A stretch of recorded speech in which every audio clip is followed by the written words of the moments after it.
آپ وسلم کی حدیث کا مفہوم ہے کہ ہلاک ہو جائے وہ شخص جو رمضان کا مہینہ پائے اور اپنی بخشش نہ کروا سکے۔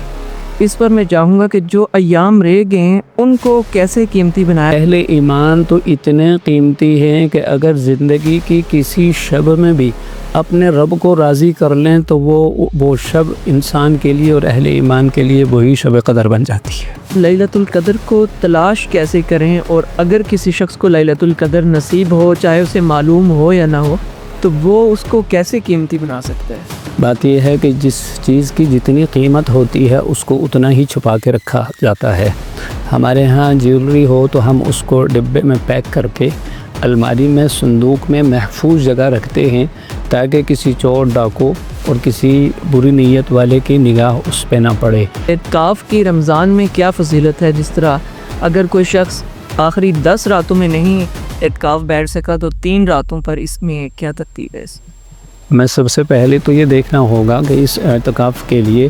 ہم سب کے محبوب، ساری کائنات کے محبوب اور اللہ کے محبوب صلی اللہ علیہ وسلم کا کیا طریقہ کار رہا۔ فرمایا کہ جو ایک دن اعتکاف اللہ کے گھر مسجد میں بیٹھ جائے وہ جہنم سے 3 خندقیں دور ہو جائے گا۔ اب وہ خندق کتنی ہے؟ جتنا زمین و آسمان کی مسافت ہے۔ جیسے ابھی موقع ہے، بہت سارے لوگ فطرانہ دے رہے ہیں، یہ سوال پوچھتے ہیں کہ فطرانہ کتنا ہے اور دیا کس کو جائے؟ کہ اگر جسم کی چمڑی ادڑتی ہے تو ادڑ جائے، بچے اگر یتیم ہوتے ہیں تو ہو جائیں، گھر اگر لٹتا ہے تو لٹ جائے، جانیں جاتی ہیں تو بھلے چلی جائیں، اور سبھی کچھ ساری دنیا لٹتی ہے تو لٹ جائے، جو دامن مصطفیٰ پکڑا ہے ہم اس کو نہیں چھوڑیں گے۔ اللہ کے محبوب صلی اللہ علیہ وسلم ارشاد فرماتے ہیں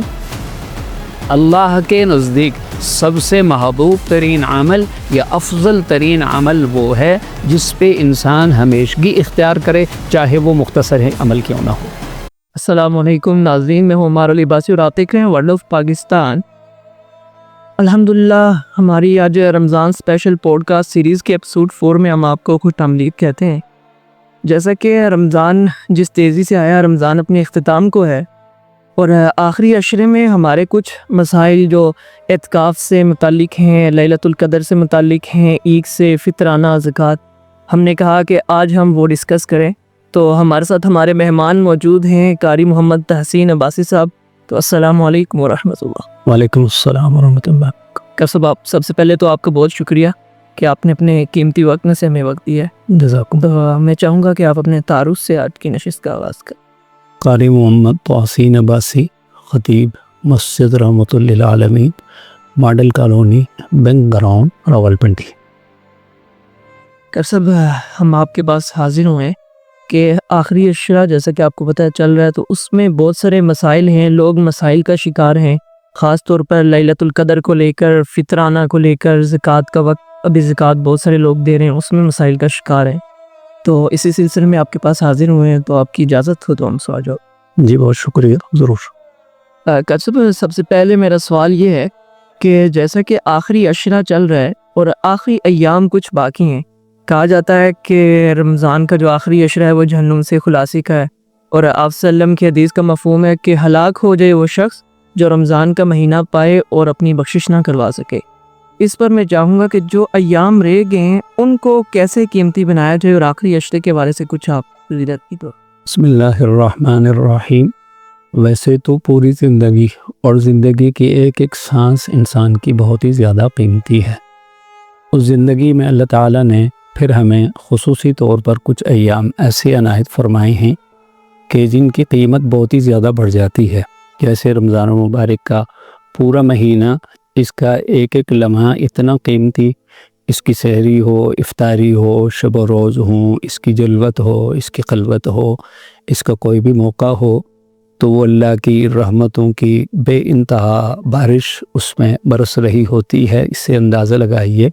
کہ رمضان مبارک کی پہلی ہی رات میں اللہ کے محبوب پیغمبر صلی اللہ علیہ وسلم ارشاد فرماتے ہیں کہ اللہ تعالیٰ اہل ایمان کی مغفرت فرما دیتے ہیں۔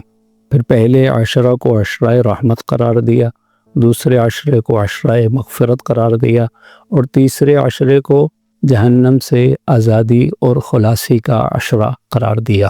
یہ تیسرا عشرہ بہت سارے انعامات کا پیکیج لے کر ہمارے سامنے آتا ہے، اور میں بلکہ یوں کہوں گا کہ اللہ کے محبوب صلی اللہ علیہ وسلم نے اللہ سے رحمتوں کی جو انتہا مانگی، بخششوں کی جو انتہا مانگی، مغفرتوں کی جو انتہا مانگی، برکات کی جو انتہا مانگی، اور اپنی امت کی عظمتوں کی جو انتہا مانگی، وہ اللہ نے رمضان المبارک کی ان بہاروں میں اس امت کو عنایت فرمائی۔ پھر اس رمضان المبارک کا خلاصہ اور نچوڑ وہ آخری عشرہ ہے، تو 20 رمضان سے شروع ہو جاتا ہے 21ویں شب سے، اور اسی میں پھر اہل ایمان پوری دنیا میں لاکھوں کی تعداد میں اعتکاف کی صورت میں اللہ کے گھر میں ڈیرے ڈال لیتے ہیں۔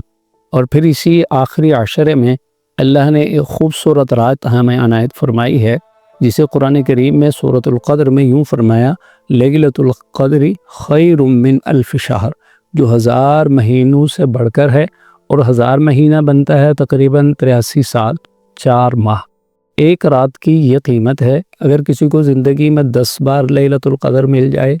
20 مرتبہ مل جائے، 30 سال اس کو ہر سال میں ایک بار لیلۃ القدر مل جائے، تو اس کی عظمت اور اس کی شان کے کیا کہنے۔ بلکہ میں اس سے اگلی بات یہ عرض کرنا چاہوں گا کہ لیلۃ القدر کی قیمت تب بنتی ہے کہ جب انسان اس میں اعمال، نیکی، تقوی، مناجات، دعا اور اللہ کے ذکر میں مشغول اور محو ہو جائے۔ اہل ایمان تو اتنے قیمتی ہیں کہ اگر زندگی کی کسی شب میں بھی اپنے رب کو راضی کر لیں تو وہ شب انسان کے لیے اور اہل ایمان کے لیے وہی شب قدر بن جاتی ہے۔ اگلا میرا جو سوال ہے وہ لیلۃ القدر کے حوالے سے ہے کہ جیسا آپ نے ابھی فرمایا، لیلۃ القدر کو تلاش کیسے کریں، اور اگر کسی شخص کو لیلۃ القدر نصیب ہو، چاہے اسے معلوم ہو یا نہ ہو، تو وہ اس کو کیسے قیمتی بنا سکتا ہے؟ یہ آپ نے بہت خوبصورت سوال فرمایا ہے۔ بات یہ ہے کہ جس چیز کی جتنی قیمت ہوتی ہے اس کو اتنا ہی چھپا کے رکھا جاتا ہے۔ ہمارے ہاں جیولری ہو تو ہم اس کو ڈبے میں پیک کر کے الماری میں، صندوق میں محفوظ جگہ رکھتے ہیں، تاکہ کسی چور، ڈاکو اور کسی بری نیت والے کی نگاہ اس پہ نہ پڑے۔ اللہ تعالیٰ نے لیلۃ القدر کو بھی اسی طرح چھپا کے رکھا ہے اہل ایمان کے لیے، تاکہ اہل ایمان اس کی جستجو اور اس کی تلاش میں رہیں۔ اور اس کا بھی سبب اس کو چھپانے کا یہ قرار دیا گیا کہ اللہ کے محبوب صلی اللہ علیہ وسلم باہر نکلے اور آپ صحابہ کرام کو بتلانا چاہ رہے تھے کہ لیلۃ القدر ہے، پھر اللہ تعالیٰ نے اس کو بھلا دیا، اور اس کا سبب یہ تھا کہ سامنے 2 صحابہ آپس میں کسی بات پہ الجھ رہے تھے، تو ان کے اس معمولی تنازع کی وجہ سے لیلۃ القدر کی تعیین کو ختم کر دیا گیا۔ اس میں ہمارے لیے بہت سارے سبق ہیں، ان میں ایک تو یہ ہے کہ ہمیں اپنے آپ میں اور دوسروں کے ساتھ پیار، محبت اور شفقت کا معاملہ رکھنا چاہیے، اور لڑائی جھگڑے اور فتنے سے بچنا چاہیے۔ اور دوسرا اس کا سبب یہ ہے کہ اللہ نے اس قیمتی رات کو چھپا کے رکھ دیا ہے تاکہ ہم اس کی جستجو اور تلاش میں رہیں۔ اگر اس کو واضح کر دیا جاتا کہ یہ رات ہے تو اس رات میں تو لوگ اعمال عبادت کر لیتے اور بقیہ راتوں کو ویسے ہی ضائع کر دیتے، اس لیے اللہ نے اس کو چھپا دیا۔ اب جب لیلۃ القدر کی تلاش ہے تو اس کو مزید ہمارے لیے آسان بنانے کے لیے فرمایا کہ آخری عشرے کی طاق راتوں میں اس کو تلاش کرو، 21ویں، 23ویں، 25ویں، 27ویں، 29ویں، تو ان راتوں میں تلاش کرو۔ اب یہ کتنی بڑی قیمت ہے اللہ کی طرف سے کہ تھوڑی دیر بھی، اور یہ کوئی ضروری نہیں ہے کہ پوری رات آپ سجدے میں رہیں، پوری رات دعا مانگتے رہیں، پوری رات آپ کھڑے رہیں، پوری رات آپ کر سکتے ہیں تو ضرور کیجئے، اور اگر ایسا نہیں بھی کر سکتے ہیں، آپ کی جو ہمت، توفیق، اپنی صحت کے مطابق، حالات کے مطابق 2، 4، 6 نفل، 8 نفل، 10 نفل پڑھ کے دعا، توبہ، استغفار میں لگ جائیں اور سچی پکی توبہ کر لیں۔ آپ اگر 1 گھنٹہ آپ کے پاس موقع ہے تو انشاءاللہ وہ پوری رات کا اجر آپ کو مل جائے گا۔ اگلا میرا سوال اعتکاف کے حوالے سے ہے۔ ہم دیکھتے ہیں رمضان میں ایک اعتکاف کی ترتیب کی جاتی ہے، میں چاہوں گا آپ تھوڑی سی اس پر وضاحت کریں کہ اعتکاف کی رمضان میں کیا فضیلت ہے۔ جس طرح اگر کوئی شخص آخری 10 راتوں میں نہیں اعتکاف بیٹھ سکا تو 3 راتوں پر اس میں کیا ترتیب ہے؟ میں سب سے پہلے تو یہ دیکھنا ہوگا کہ اس اعتکاف کے لیے ہم سب کے محبوب، ساری کائنات کے محبوب اور اللہ کے محبوب صلی اللہ علیہ وسلم کا کیا طریقہ کار رہا۔ مدینہ طیبہ میں آپ کو 9 سال ملے، ان 9 سالوں میں آپ نے 8 سال ہر سال رمضان المبارک میں اعتکاف فرمایا، اور 1 سال میں سفر کی وجہ سے آپ اعتکاف نہ فرما سکے، اور اگلے سال جا کر آپ نے اس کی قضا فرمائی، یعنی آپ نے 10 کے بجائے 20 دن اعتکاف فرما کر امت کو یہ تعلیم اور ترغیب ارشاد فرما دی کہ گزشتہ سال میں اعتکاف نہیں کر سکا تھا، مجھے اس کا افسوس اور قلق ہے، اس وجہ سے میں نے اس سال 10 دن اور بڑھا دی ہیں۔ تو 20 دن آپ نے اعتکاف فرمایا۔ معلوم ہوا کہ آپ صلی اللہ علیہ وسلم کو جو رمضان المبارک مدینہ طیبہ میں 9 ملے، آپ نے 9 کے 9 میں اعتکاف فرمایا، یعنی ایک کی قضا فرما لی۔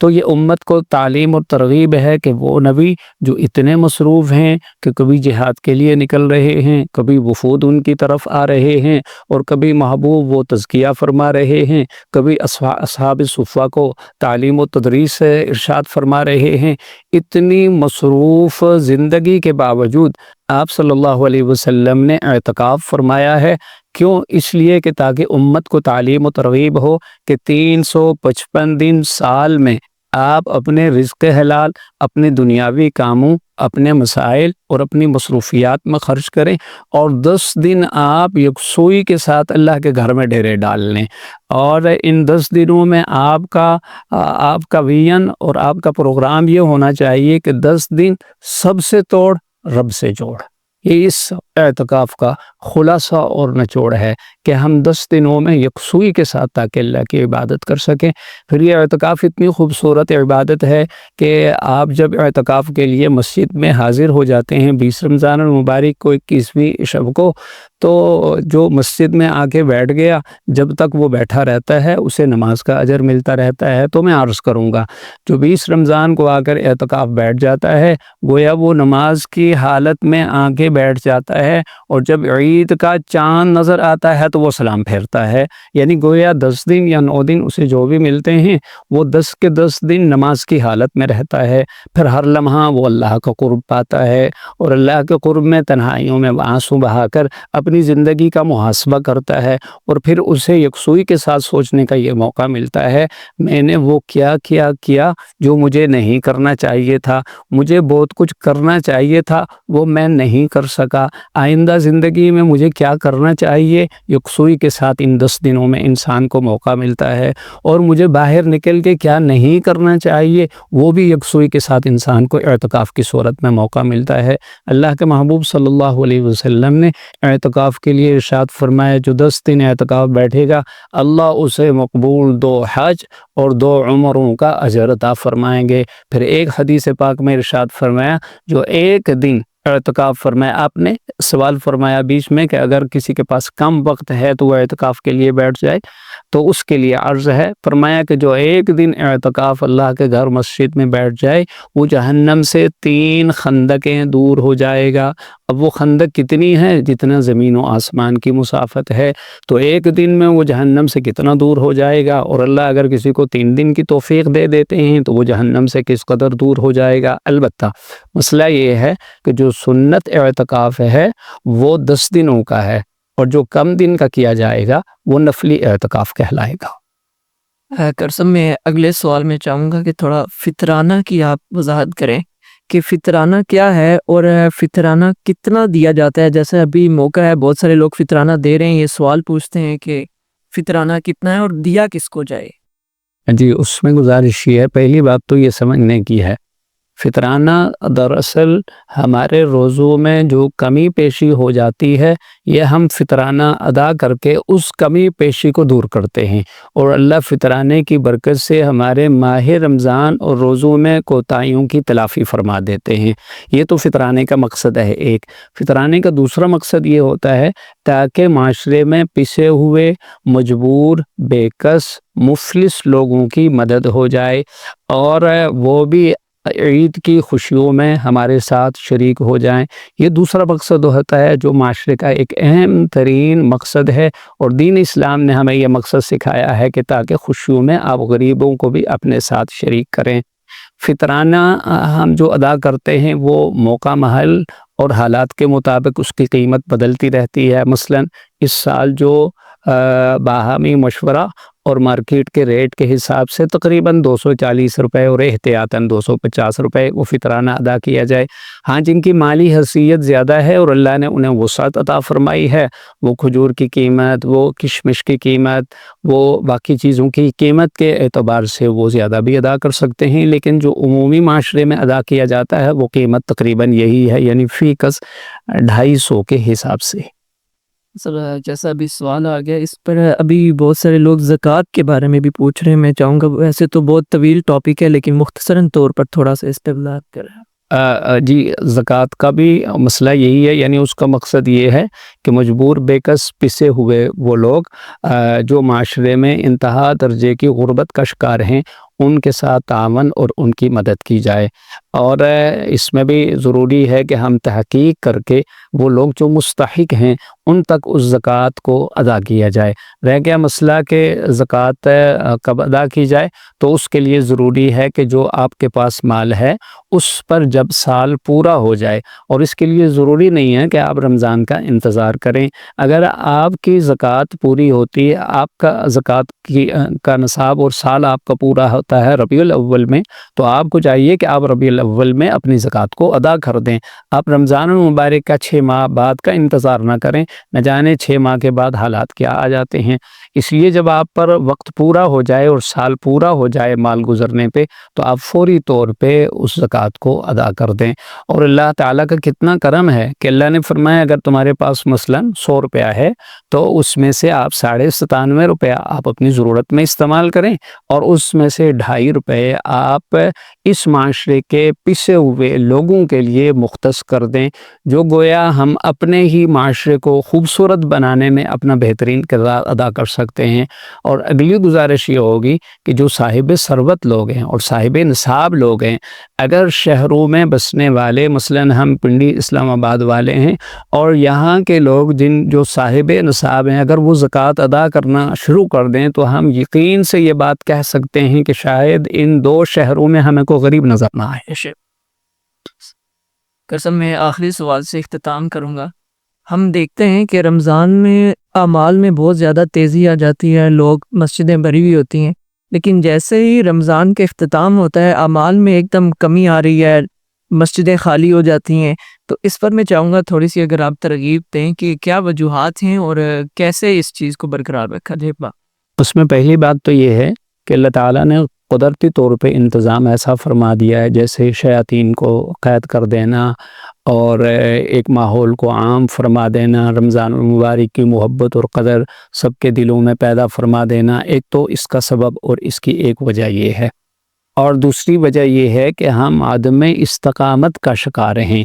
حالانکہ ایمان والا ہمیشہ استقامت والا ہوتا ہے۔ لوگ کہتے ہیں کہ کرامت کیا ہے، تو ہم عرض کرتے ہیں کہ استقامت تمام کرامتوں میں سب سے بڑی کرامت ہے، کہ انسان ایسی استقامت اختیار کرے کہ زندگی میں کبھی نماز قضا نہ ہو، ایسی استقامت اختیار کرے کہ کبھی تلاوت قرآن کریم میں ناغہ نہ ہو، ایسی استقامت اختیار کرے کہ کبھی دعا میں ناغہ نہ ہو اور اعمال میں ناغہ نہ ہو۔ تو یہ ایمان والوں میں استقامت کی کمی ہے۔ حضرات صحابہ کرام کا جو سب سے خوبصورت ترین وصف تھا اور جو ان کی صفت تھی وہ استقامت تھی، کہ اگر جسم کی چمڑی ادھڑتی ہے تو ادھڑ جائے، بچے اگر یتیم ہوتے ہیں تو ہو جائیں، گھر اگر لٹتا ہے تو لٹ جائے، جانیں جاتی ہیں تو بھلے چلی جائیں، اور سبھی کچھ ساری دنیا لٹتی ہے تو لٹ جائے، جو دامن مصطفیٰ پکڑا ہے ہم اس کو نہیں چھوڑیں گے۔ تو جو انہوں نے استقامت اختیار کی تھی،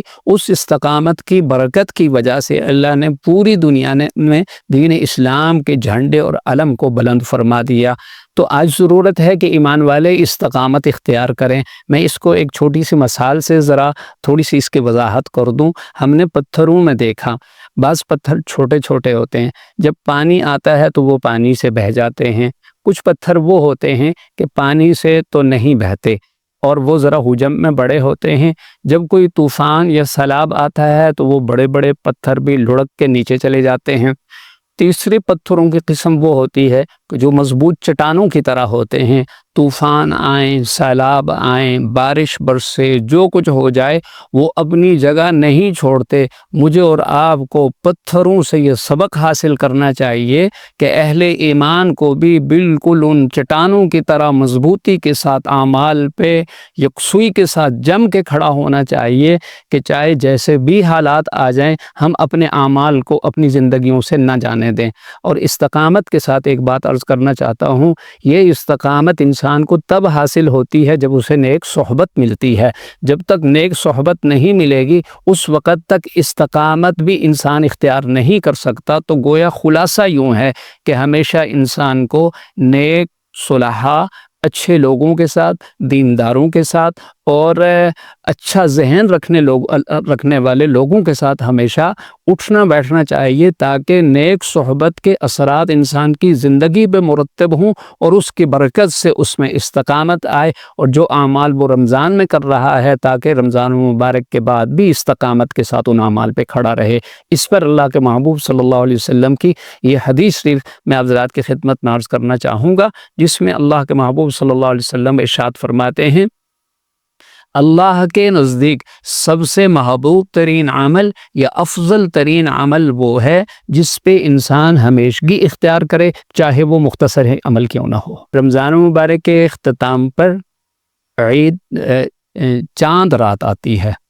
تو ہمارے اکابر اسلاف یہ فرماتے ہیں علماء، اسے چاند رات مت کہو بلکہ اس کو انعام رات کہو، چونکہ چاند رات کے نام پر لوگ مسجدوں کو چھوڑ کر، اعمال کو چھوڑ کر بازاروں کا رخ اختیار کر لیتے ہیں، اور پورے مہینے کی محنت کو بازاروں میں جا کر ان رونقوں میں بھول کر سبھی کچھ اپنا نور وہاں پر ختم کر کے اندھیروں کے ساتھ واپس پلٹ کے اپنے گھروں کو آتے ہیں۔ تو آخری پیغام یہ ہوگا کہ وہ جو چاند رات ہے اس کو اپنے لیے انعام رات بنائیے۔ اور انعام رات کب ہوگی؟ کہ جب اللہ کے محبوب صلی اللہ علیہ وسلم کے اس